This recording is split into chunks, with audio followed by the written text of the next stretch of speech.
సిద్దిపేట జిల్లా గజ్వేల్లో డీసీసీ అధ్యక్షురాలు అంక్షారెడ్డి గజ్వేల్ మాజీ ఎమ్మెల్యే నర్సారెడ్డి ఆధ్వర్యంలో నిర్వహించిన నూతన సర్పంచుల ఆత్మీయ సమ్మేళనం సన్మాన కార్యక్రమానికి ముఖ్య అతిథులుగా హాజరైన మంత్రులు వివేక్ వెంకటస్వామి, పొన్నం ప్రభాకర్ మాట్లాడుతూ రాష్ట్రంలో సీఎం రేవంత్ రెడ్డి చేపడుతున్న ప్రజారంజక పాలనతో చక్కటి ఫలితాలు సర్పంచ్ ఎన్నికల్లో వచ్చాయని, ఇదే స్ఫూర్తితో రాబోయే అన్ని ఎన్నికల్లో కాంగ్రెస్ విజయం సాధించాలని, ఓటమి గెలుపుకు నాంది అని ఓడిపోయిన వారు బాధపడాల్సిన అవసరం లేదని అన్నారు.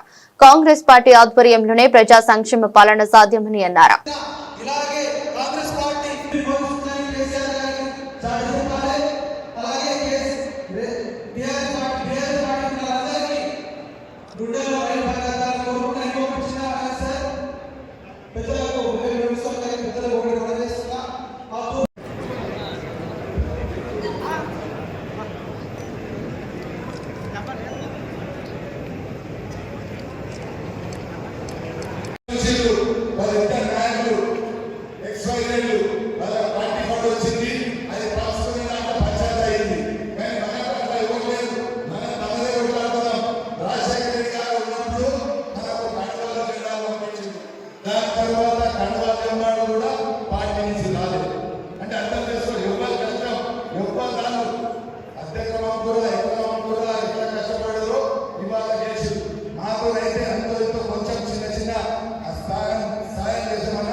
చాలా సానుభూతిగా నేను రాబోయే ఎన్నికలు గెలిచేటువంటి ప్రయత్నం చేసుకోండి.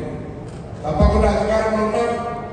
ప్రజల సమస్యలు పరిష్కరించగలిగితే మనమే పరిష్కరించగలిగితే ఇంకొంచెం సాధ్యం కాదు. వీరటువంటి ఆలోచించే మనం చేయలేదు.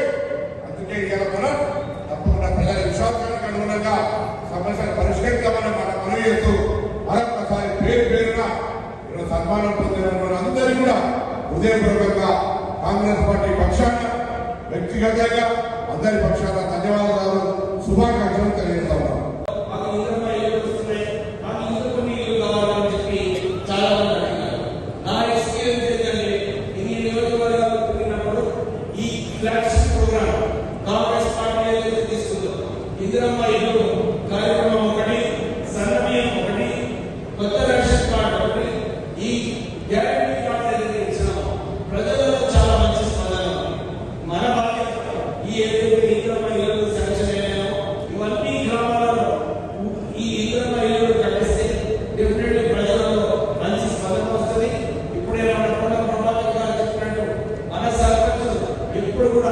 ప్రజలలో ఉండాలి, ప్రజల సమస్యలు ఉంటాయని చెప్పాలి.